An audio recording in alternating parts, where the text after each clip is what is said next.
Hello everyone, good afternoon. Welcome to this GWI WaterData webinar. I'm Malin Hedlund. I'm the manager of GWI WaterData, and with me today for this webinar, I've got four of my colleagues: Industrial Sustainability Editor Annie Parker, UPM Community Engagement Manager Orla McCoy, Research Analyst Georgia Bottomley, and Research Director Charlie Walker. Today, we will take you through this webinar on our sort of 2023 outlook for the global water market. We will cover a few different sections. So we will begin with a roundup of our most recent utility forecast update, plus some additional insights gained from our annual tariff survey. After that, we'll sort of shift our focus over to the industrial side. Annie will give you an update on the latest trends in industrial sustainability, plus an industrial overview. Orla will talk you through our recent microelectronics research and forecast update. And Georgia will cover our updated content on green hydrogen. And finally, Charlie will explain where we're expecting growth to come from within treatment technology and digital. After our presentation today, we'll be happy to answer any questions. You'll be able to submit questions at any time during the webinar in the side panel, but there will also be time to ask questions at the end. So I think with that, let's get started. So I will begin by taking you through our latest utility forecast update, focusing in this case on capital expenditure. So this slide presents an overview of our projected CapEx market size for 2023, breaking it down by region with the compound annual growth rates from 2022 to 2027 in the circles. The graphic also shows the three fastest growing applications in our forecast in each region for the same time period under the bars. As probably stands out immediately, the Middle East Africa is the fastest growing region by quite a significant margin in our forecast at a growth rate of 8.4%. It's the only region which has two water applications, water networks and water resources, among its fastest growing applications, reflecting spending on improving water security in the Middle East, but also extending water access in Africa. Although, of course, the emphasis on networks in the spending plan of Saudi Arabia's National Water Company, which was released in 2022, has pushed wastewater networks to the very top, seeing as Saudi Arabia makes up such a large part of the Middle East and Africa total. Also noteworthy, though, in Africa, in the past quarter, we increased our forecast projections for countries like Ghana and Rwanda on the back of the latest data. Moving over to the left to look at Europe, Central Asia in blue. Of course, the growth rate here is currently the lowest among our forecast regions, but indications are that the recent revision to the EU Urban Wastewater Treatment Directive, which of course was published in October last year, and since this includes much more stringent policies on micropollutants and nutrients, this could mean up to 3.8 billion euros of additional spending a year on infrastructure by 2040, potentially with large part of that cost expected to be passed on to industrial polluters. Of course, having said that, the proposal still needs to be formally adopted. There are indications that there'll be some adjustments made. So it remains to be seen exactly how this will translate into spending, but we are, of course, looking out for this. We'll incorporate it into our forecast as more information emerges. And what we can say now already is that while wastewater treatment currently is not among the fastest growing applications in this region, we do think it's very likely to be in the future. After that, I would quickly like to move over a step to the left to North America. So the CapEx size of North America in our forecast surpassed that of Europe, Central Asia last year. And we do expect it to continue to grow at a significantly faster rate, despite, of course, being a very mature market. And a large driver of this is that construction spending data from the United States has been trending really strongly upwards in 2022.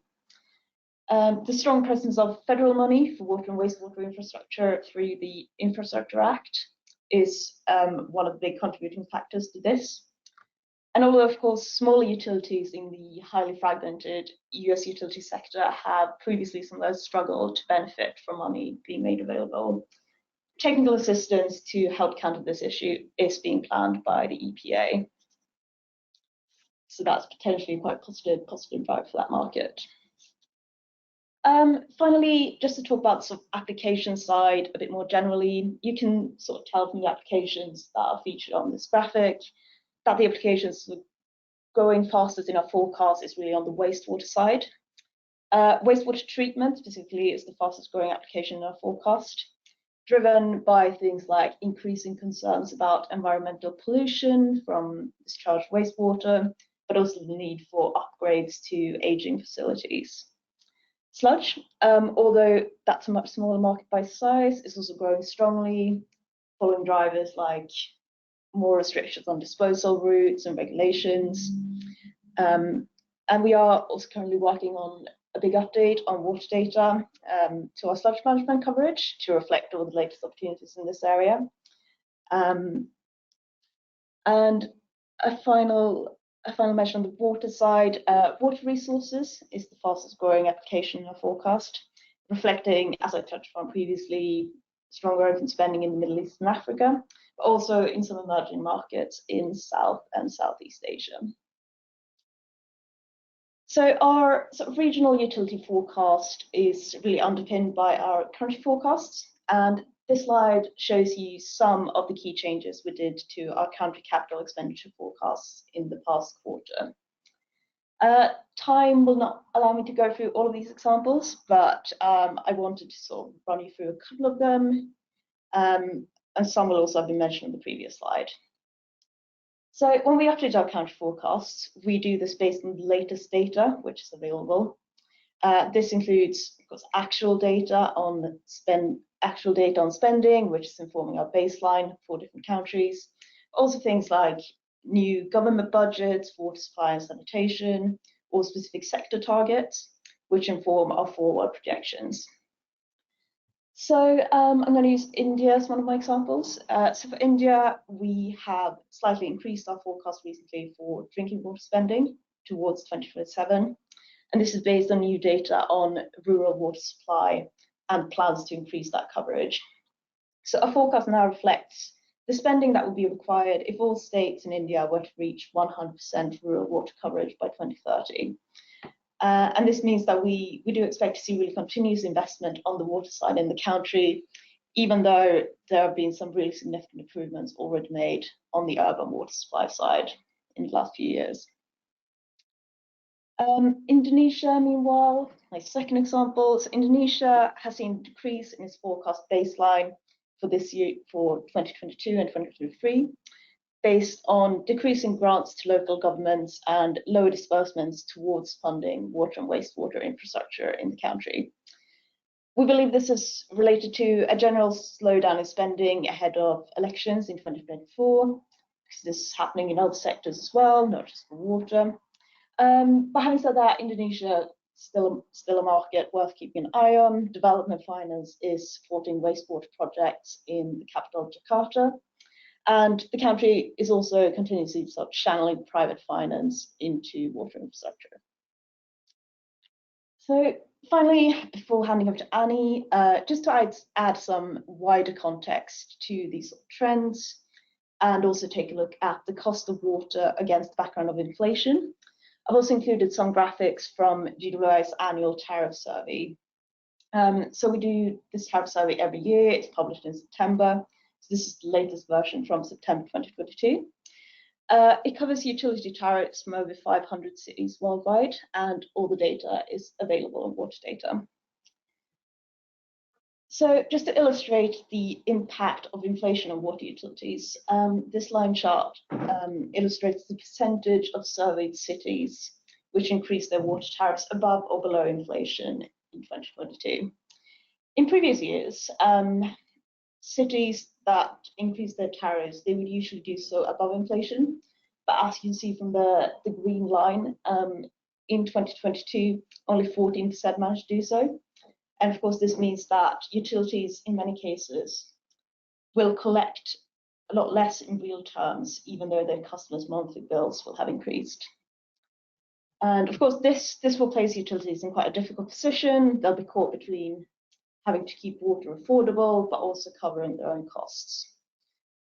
There were multiple examples in the tariff survey of utilities raising tariffs to try to respond to increased costs, particularly on the energy side. But we do expect there may be even further rises in the future, given the time that is usually required for utilities to gain approval for rate increases. On the other hand, we did also see in this year's survey that a few cities had in fact decreased their tariffs due to concerns about the cost of living. Another interesting, albeit smaller trend, which emerged in our tariff survey this year was how the impacts of climate change in the US are pushing utilities towards increasing their tariffs, with several utilities so explicitly naming climate resilience investment or climate change impacts as a reason for tariff hikes. Investing in stormwater management, which is run by consent decrees, was a common reason, while in places like Houston and El Paso, storm events directly acted as a trigger for tariff rises. Meanwhile, in Western US, the ongoing drought has prompted tariff hikes in response to a reservoir expansion project in Denver, and also as a response to rising water wholesale costs in San Jose.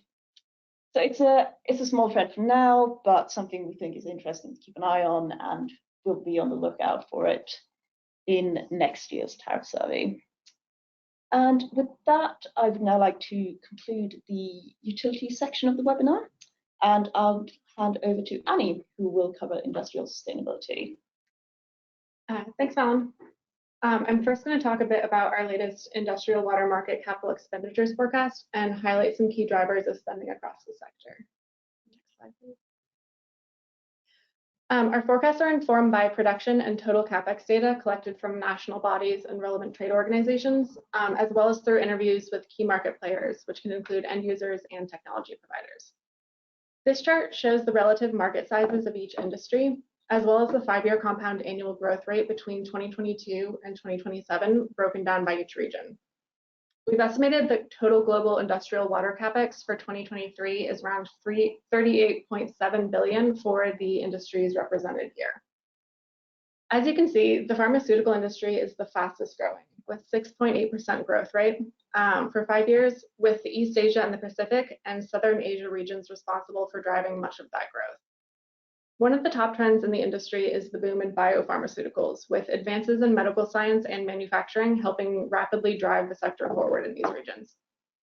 The US is the current leader in biopharmaceuticals, but Europe and Asia are fast-growing markets, driven in large part by lower production costs in countries like China and India, as well as governmental incentives meant to develop domestic production. China is already one of the largest producers and exporters of active pharmaceutical ingredients in the world, and India is the world's largest producer of generic pharmaceuticals, accounting for around 20% of global exports in this category.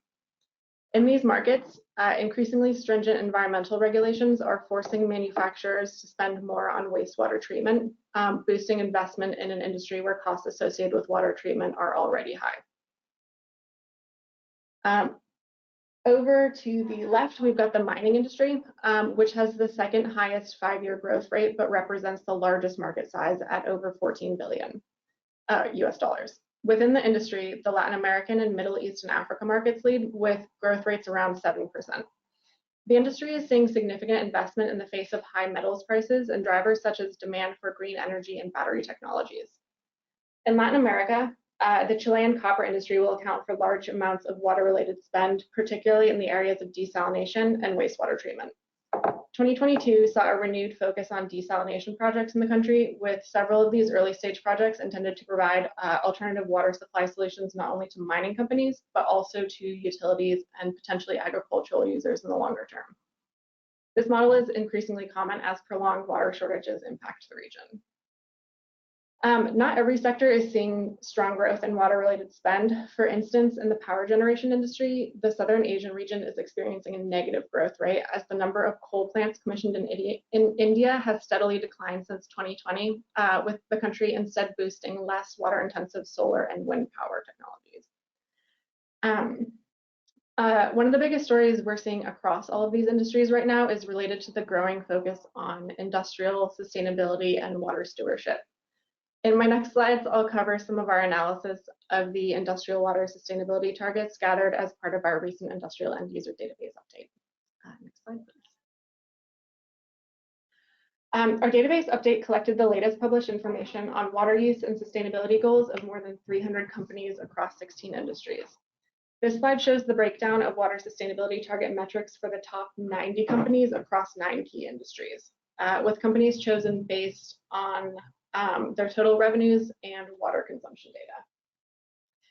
This analysis includes only those targets ending in 2020 or later and focuses on quantifiable aims related to companies' direct manufacturing targets or production activities rather than indirect. Some companies are represented more than once, if, for instance, they set new targets after completing previous ones, or if they have multiple targets across different metrics. These industries share some common drivers for water sustainability initiatives, including operations in areas of increasing water scarcity and experiencing tightening regulations on water sourcing and wastewater discharge. But they also face unique challenges that shape the way that companies approach water sustainability and the type of targets they may adopt. As you can see, the most common water target among these companies relates to water consumption intensity, with light industries accounting for 86% of those targets. Consumption intensity is a preferred metric for many end users because it allows them to balance water use reduction efforts against increased production and company expansion. This is particularly true for consumer products or food and beverage companies that use water as an ingredient in products. An example of a target that uses water consumption intensity is the Chilean pulp and paper company CMPC. They announced in 2019 that they're aiming to reduce their water consumption intensity by 25% by 2025 against a 2018 baseline. They have reached a 5% reduction as of 2022 reporting, making progress in part by reducing water loss and increasing water recycling through the installation of an RO system at their Pando, Uruguay plant. Another popular metric is water withdrawal, which is notable for being the only metric where heavy industry targets outnumber those of light industries. Companies in heavy industries tend to withdraw greater volumes of water than those in light industries and have a higher ratio of water withdrawals to water consumption, we found. This category is led by mining companies, which are increasingly supplementing withdrawn water volumes with water recovered from tailings facilities, making it a enticing water metric for them. Water reuse and recycling, as you can see, is among the lowest target metrics referenced, despite it being a very commonly cited component of companies' water sustainability strategies. This is because it tends to be more of a means to an end, with increased recycling and reuse rates key to companies meeting targets related to water consumption and withdrawal, as well as operational necessity to insulate companies against production threats like water scarcity and changes to source water supply. For instance, as weather events such as typhoons and flooding become more common due to climate change, some companies are experiencing fluctuations in water intake quality, which necessitate greater treatment of processed water and can make treating wastewater for reuse economically advantageous as well as operationally sound. One of the companies which is represented on the recycling reuse pie chart is consumer products giant L'Oreal, which is transitioning its global manufacturing network to its water loop factory concept, under which 100% of utility water needs will be met through reuse or recycling. On the next slide, we'll look at some of the other trends that have emerged as companies outline their water sustainability strategies for the next 15 years. Next slide, please. This slide charts the distribution of water target end dates from the same top 10 light industry companies represented on the previous slide. So that's the top 10 from each industry.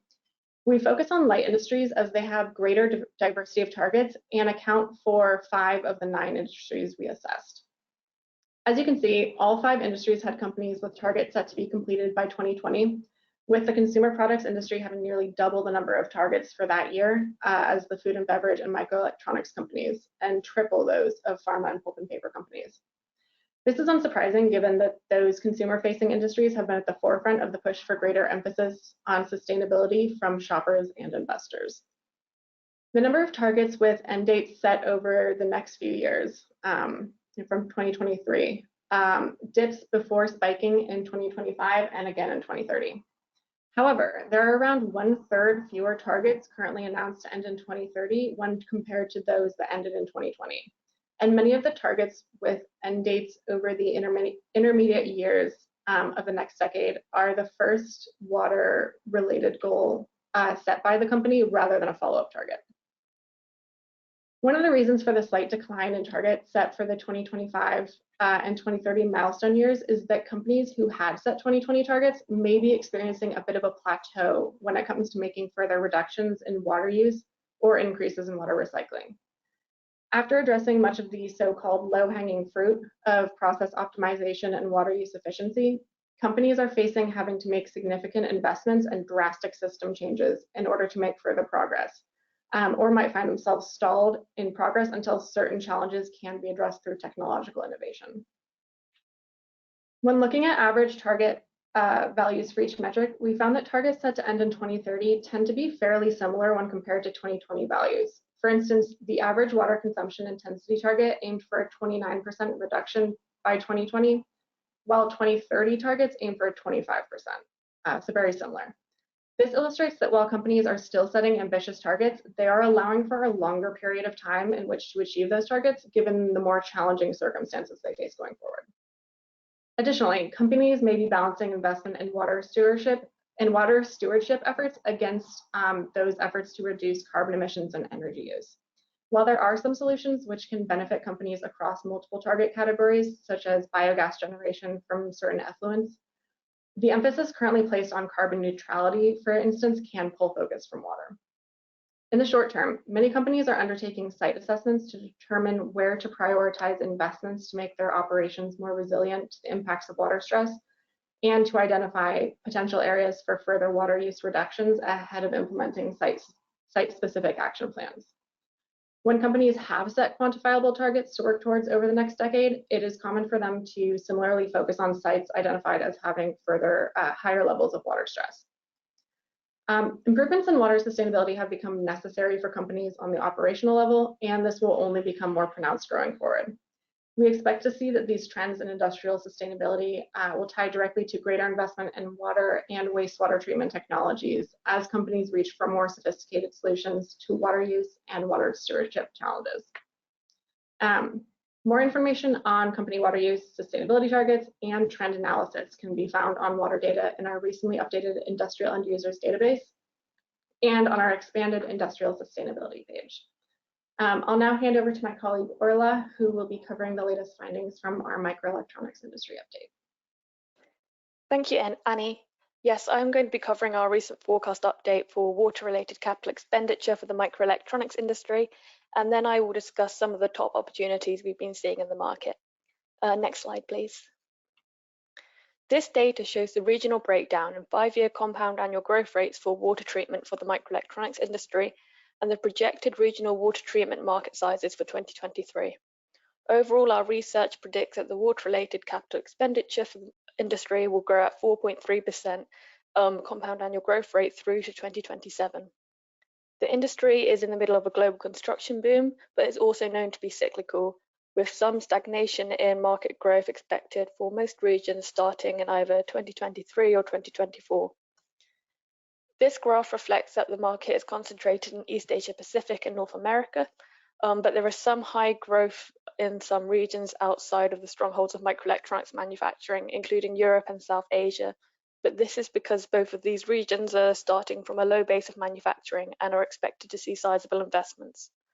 Regional differences in spending are also strongly determined by differences in the greater water needs of leading edge manufacturers in size, as opposed to those manufacturing chips at mature nodes. The most advanced sites require a higher quality of ultra-pure water and produce more complex wastewater streams, which pushes up spending. Furthermore, the ambitious sustainability goals of some manufacturers push up the spending for some areas. Starting with the biggest region, we predict that capital expenditure for East Asia Pacific will reach $3.2 billion in 2023. Spending was high in 2022, and many fabs are under construction, but some stagnation in growth is expected from 2023 onwards, and the overall CAGR for the region for the next 5 years is 3.4%. This is partly due to a reduction in the number of facility announcements in China as domestic demand for electronic products decreases in comparison to the previous 2 years. One example of this trend is TSMC's decision in late 2022 to delay the construction of one of its fabs in China due to declining domestic chip demand for electronic products. The restrictions that China faces in accessing specialty semiconductor equipment and materials also limits water spending in this region in comparison to some other geographies. For North America, which primarily refers to the US in this case, we expect a stronger growth rate. Announcements of numerous projects in 2021 and 2022 means that capex for ultra-pure water and wastewater will be high in the near term, especially as we see some of the new builds or expansions in water-stressed areas. Even in areas without significant water stress, the US has seen new fab announcements in 2022 from advanced manufacturers who have stringent sustainability goals. Well, one example of this is Intel, which has a net positive water sustainability goal and has announced advanced manufacturing sites to be built, such as a $20 billion fab project in Ohio. However, we predict that supply chain issues and drops in demand for semiconductors will cause a reduction in the rate of water-related capital expenditure in the US in the long term, but not before 2024. Europe also has a relatively high growth rate, but this is because it is known to be a smaller market for semiconductor applications. However, Western Europe is seeing multiple sizable investments, including advanced manufacturing sites. For example, Intel is set to build a $17 billion leading-edge manufacturing site in Germany and looks to invest more in Europe in the long term, although very recent developments indicate that the project may start slightly later in a bid to receive funding from public bodies. Other leading-edge semiconductor manufacturers have suggested interest in building in Europe if there are adequate financial incentives from governmental bodies. Other investments in Europe that have been confirmed in 2022 include the ST Microelectronics and Global Foundries fab in France and Intel's additional investment in its Ireland site. As such, we expect a relatively high growth rate for Europe, and the predicted CAGR for this region is 6.9%. Finally, South Asia has a very high predicted growth rate because this region currently has a very small base of microelectronics manufacturing with no existing semiconductor manufacturing at all. However, the Indian government has offered $10 billion worth of incentives to create a domestic semiconductor manufacturing industry, and this has already resulted in memorandums of understanding between the government and private companies to build high-end semiconductor fabs with interest from other leading manufacturers. So overall, to sum up from this slide, though growth in water-related spending in the microelectronics industry may stagnate in some regions from in 2023 and 2024, there will be some strong growth in some geographies outside of the traditional manufacturing strongholds. Could I have the next slide, please? This slide shows two top opportunities for the two categories of water that we look at in our forecast, ultra-pure water and wastewater.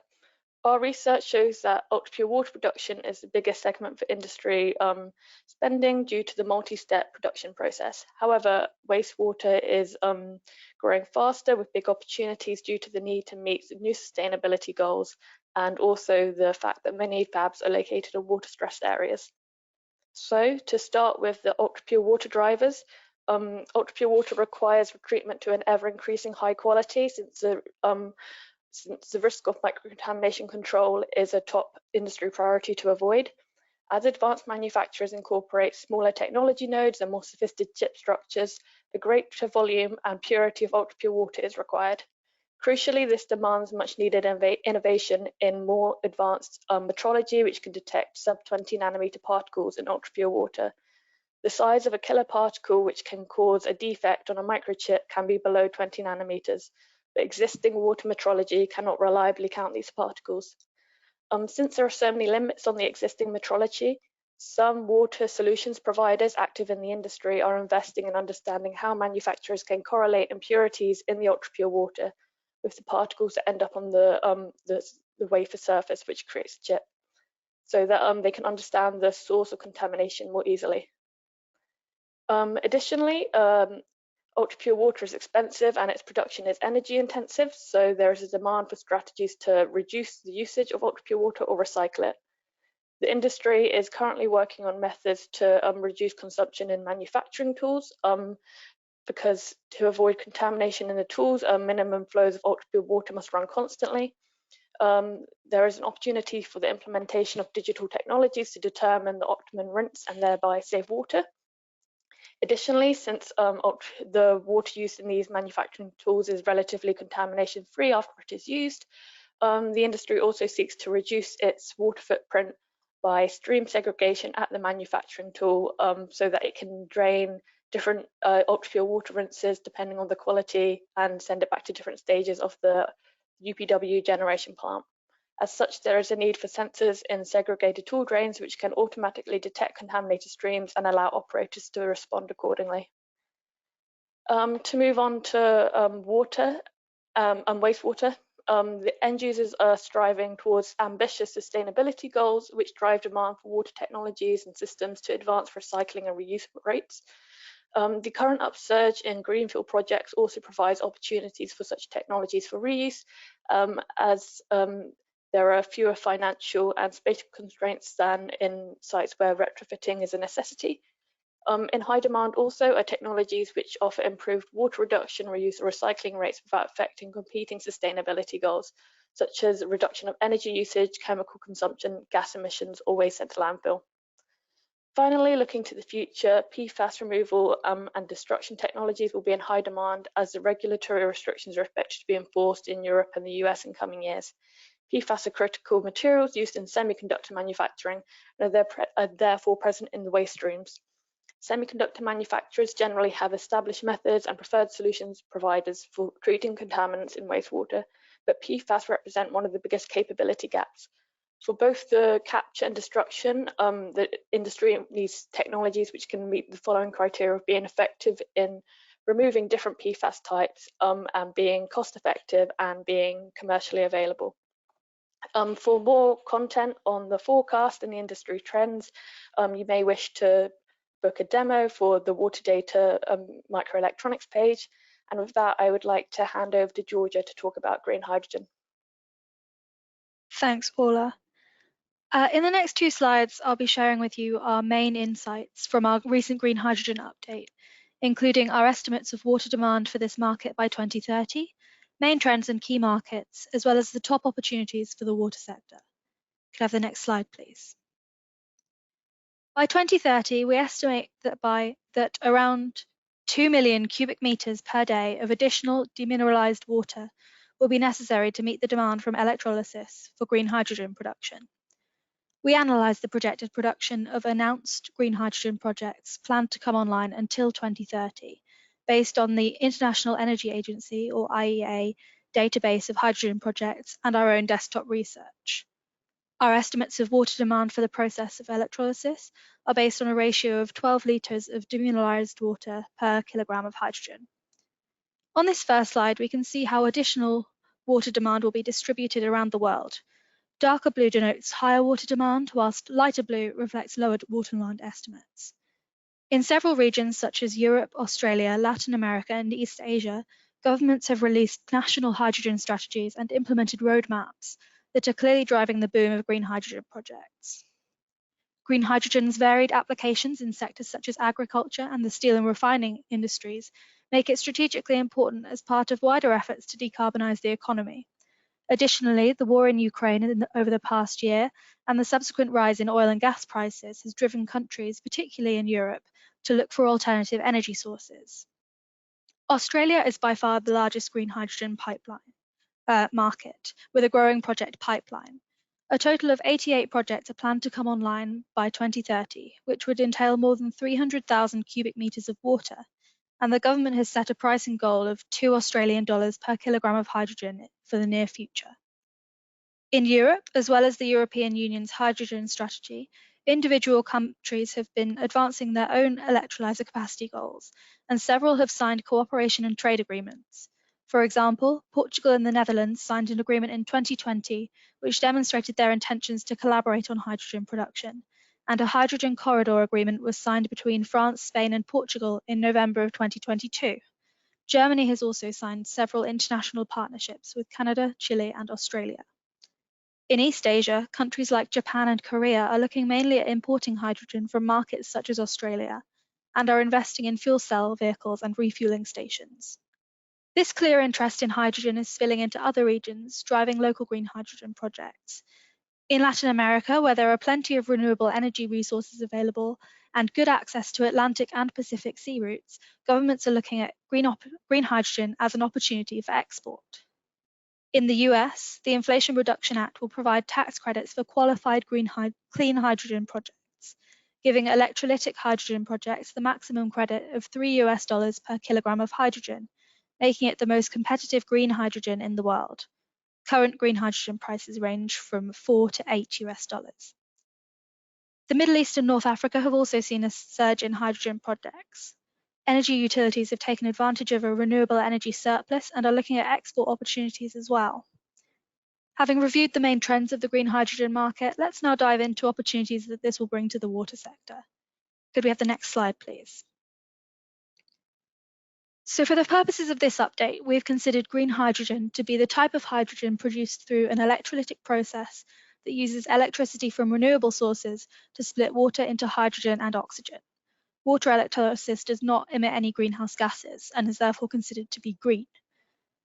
An electrolyser is essentially made up of two electrodes, one positive and one negative, which require almost ultra-pure water to perform efficiently. Any salts in the water can severely impact their durability and efficiency. The most common types of electrolysers are the alkaline and the proton exchange membrane or PEM electrolysers. In order to reach the right water quality requirements, the usual treatment train consists of a pre-treatment and a water conditioning step, followed by double-pass reverse osmosis to remove ionic loads, organics, and silica. As a final treatment stage, electrodeionization or mixed bed filtration are used to reach the necessary low levels of conductivity. Considering the key role that water plays in this market, we can anticipate a number of opportunities for the water sector. On this infographic, we've included the main ones. Firstly, as I touched on previously, many planned green hydrogen projects are aimed at exporting and are therefore located in port industrial complexes or coastal areas. This will in turn make seawater desalination a preferred source of feed water. Of projects that have specified their water source, 44% will be using desalinated seawater. This number could be even greater as projects progress to more advanced stages, creating opportunities for membrane technologies such as reverse osmosis, ion exchange, and electrodeionization. Some projects in the North Sea are even considering offshore wind farms used in conjunction with an electrolyser that's located with an offshore desalination plant, sending produced hydrogen directly to shore and reducing the cost of water pipelines.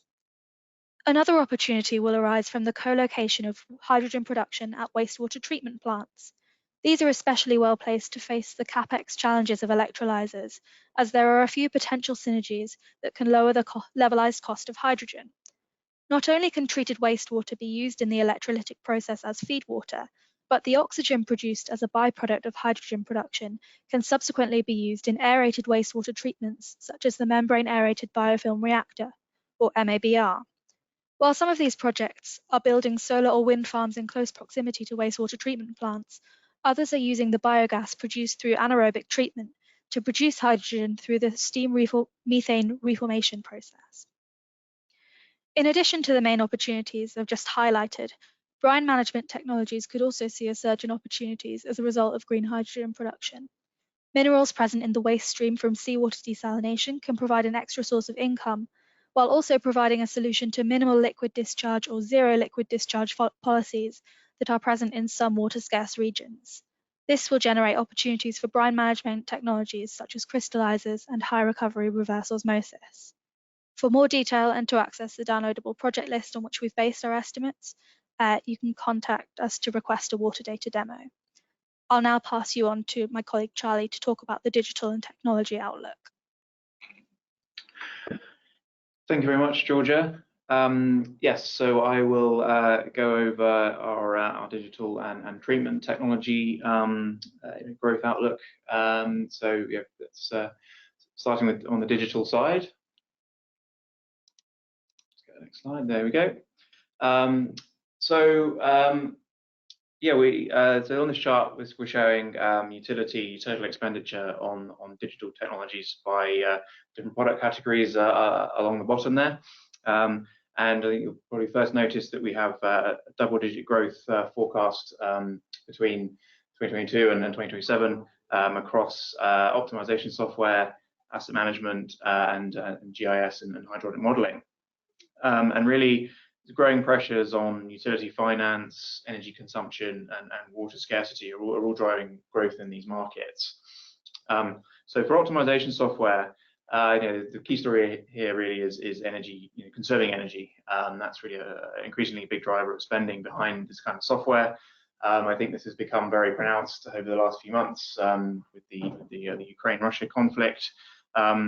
And it tends to focus on pumping optimization, which of course, as we all know, is a huge consumer of energy. So utilities are really ever more cognizant of that, looking to conserve energy and put in intelligent kind of pumping routines in terms of time of day and the tariff of energy and so on. So we're forecasting very strong growth here, pushing kind of 20% year on year until 2027. When it comes to asset management, within this category, we're likely to see significant growth across asset performance management, asset investment planning, and on the investment planning side, utilities recently relying on proactive maintenance programs, as well as the ability to measure long-term financial and capital impact. And as long-term utility sustainability goals become a top priority, we're seeing more and more utilities committing to net zero, for example, or at least reducing carbon in different ways. Asset investment planning software is expected to bring concept of artificial intelligence to the heart of climate resiliency strategies going forward. So asset investment planning software typically uses algorithms, evaluate the impact of investment decisions in relation to their relative cost. Historically been used to maximize the impact of utility capital, but this technology is also proving effective in evaluating those carbon costs associated with long-term financial plans. So the climate agenda is really helping drive some of these digital markets. Moving further to the right, I can't cover all of these because of time, but on the sensors there on the purple lines, or from the far right with the 5.1% growth rate over 5 years, the sort of compound annual growth rate. So this category includes both flow pressure sensors and water quality sensors. For flow meters, significant spending we expect going forward, with utilities increasingly look to better manage water volumes. They're going to replace inefficient mechanical meters with more advanced models, particularly for enabling two-way communication. And utilities are understanding how to properly harness the data from these sensors to help prioritize the repair and replacement of pipes, and that are more likely to be weathered or performing poorly. So there's still the big data element side of that. And then on the water quality sensor side, strong spending also there. Trends we see there are an increasing emphasis placed on monitoring microbiological activity. Over the next few years, to getting that in more in real time is a trend that we're looking at. And then also, with stringent wastewater discharge standards continue to come into play, particularly around kind of like nutrient removal, and so managing nitrogen, phosphorus limits, that kind of thing, as well as the more sort of standard BOD, COD type stuff. So that's sort of a few things that are going on the digital side there. So I'll now move on to the treatment technology side. So the sunburst chart here shows how we segment the water technology market by the different areas. So things like biological treatment, fluid handling, disinfection, etc. And we've got the sort of the subtypes within that. And we're forecasting overall spend on water technology just under the the $200 billion mark for 2023. We've got some market sizes indicated for the technology areas here, and then we've got broken down by these subtypes within that, which that data is available on WaterData. Fluid handling makes up the lion's share, as you might imagine. A lot of spend going on pipes and pumps and valves, particularly as the build out increases in developing markets, and the treatment market there makes up the remainder. So there's a couple of key stories that are really driving technology markets that I'd like to talk about. So on the next slide. Along the bottom here, we have some sort of key trends that we're observing, high level, but still, the headlines here. So really, firstly, emerging contaminants such as PFAS and micropollutants, really driving those kind of advanced treatments. So turning to PFAS first, increasingly big worry across the globe. Attention quite focused on the United States, especially on the drinking water side. Not downplaying what's going on across the world, but at least on the drinking water side, everyone's waiting for the new maximum contaminant limits in drinking water from the US EPA for two types of PFAS. So it's PFOS and PFOA, and that's due by March this year. And that'll give us a better idea of how much upgrading of treatment facilities are going to be required. And that's typically driving spend on things like activated carbon, which I think is on the far right of the chart here, ion exchange and sort of RO membranes in the near term. But the discussion right now is also shifting towards these destruction techniques, which are going to be required as part of this whole PFAS management piece, driving growth in the advanced oxidation processes, which is on the left-hand side of the chart there. So these are sort of our highlight technology types for the next 5 years in terms of their growth rate here. And it's a sort of similar story for micropollutants, where the conversation is currently really most prevalent in Europe, and a proposed revision of the EU wastewater directive is taking this to the next level. So under the current draft of the regulation, that will require a broad spectrum of micropollutants to be treated to a minimum 80% removal level, with benchmarks to be established at each plant. And this means that quaternary treatment would be required in all wastewater treatment plants with capacities over 100,000 population equivalent, and those deemed at risk above 10,000 population equivalent. And this is representing, from the EU, estimated total expenditure of 1.2 billion euros a year by 2040, according to the proposal's impact assessment. So we're going to be sort of monitoring how that develops over the next few years and how that's going to affect our spending forecasts. So this is going to be another big driver of AOPs, of advanced oxidation processes on the left-hand side of the chart there, and also things like ozone.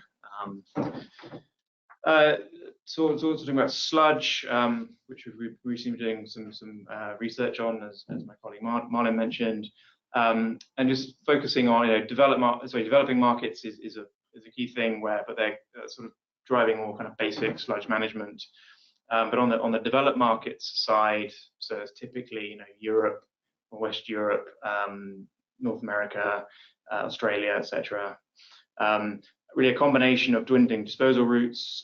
So for example, reducing organics disposals or landfills in states like California, as well as much more awareness around the whole water sector's contribution to greenhouse gas emissions.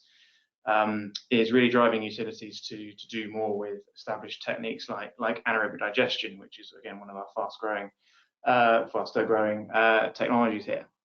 So markets with we see some new builds, but with pre-existing anaerobic digestion facilities. So markets with those, such as Europe, North America, Australia, of course, is a heavily focus on generating biogas, widely considered low-hanging fruit.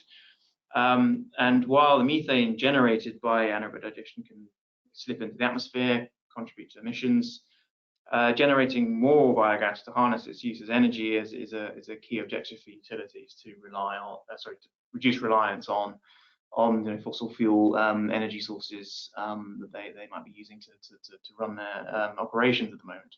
So really clever configurations of anaerobic digestion, including things like pre-treatment techniques such as thermal hydrolysis, are really in strong demand.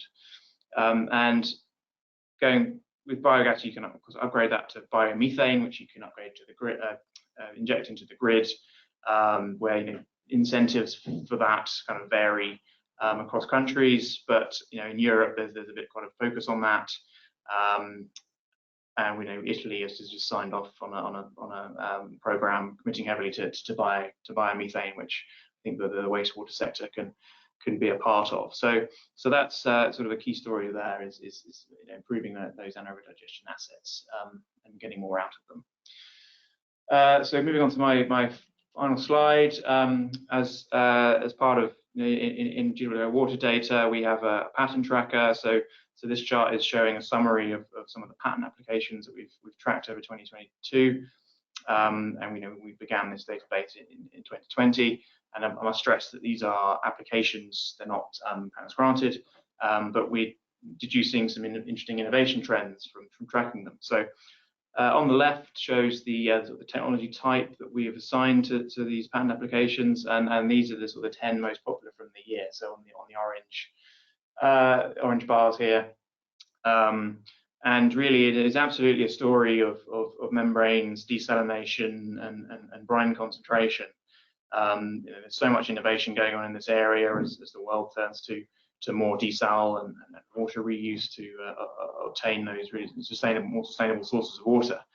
And with reverse osmosis becoming the dominant form of desalination, research on improving that process is abundant, with RO systems and membranes both featuring at the top here in terms of type. So that's can range from exploring like a batch or perhaps semi-batch processes to actually just improving the membranes themselves. And this feeds into the themes on the right-hand side of the page, so all the blue bars, where a major theme last year, and particularly compared to 2021, is membrane cleaning. So really trying to come up with ways to improve the longevity of the membranes, reduce fouling, introduce novel cleaning regimes to really get more and increase recovery and so on. So that's of course generally easier than devising new chemistries for membranes or adding novel additives. The second most popular theme, quite probably unsurprisingly, talked about it, PFAS-related innovations, and that was also a theme that came top in 2021. So I've mentioned, how there's a lot of innovation going on here as the world understands how to tackle the PFAS problem. But I just want to draw a link here to two technologies on the left-hand side, plasma and photocatalysis, which are entries 8 and 9 there on the orange bars. And these are these technologies that can be aimed at destroying PFAS rather than just in the absorption step of things like ion exchange and activated carbon. So particularly activated carbon. So that's that. And then on other themes, we just we sort of see microplastics as featuring there. I think that's sort of the next emerging contaminant that we're going to start worrying about, and that's really sort of risen up the rankings for 2022. And then of course all sorts of things to be going on with like artificial intelligence and on that digital side. So a bit of a roundup there of the sort of patent trends, and I then will hand back to Malin. Thank you, Charlie.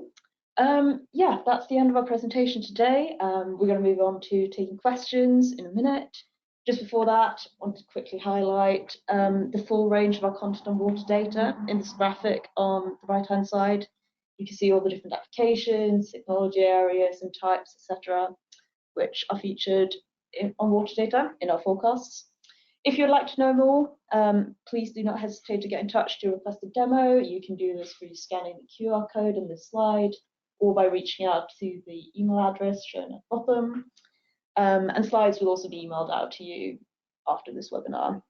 And I think with that, we'll move on to questions. We need to end this webinar in a few minutes. We may not have time to answer all of them, but please do rest assured, if we don't have time to answer your question right now, we will get back to you over email as soon as possible.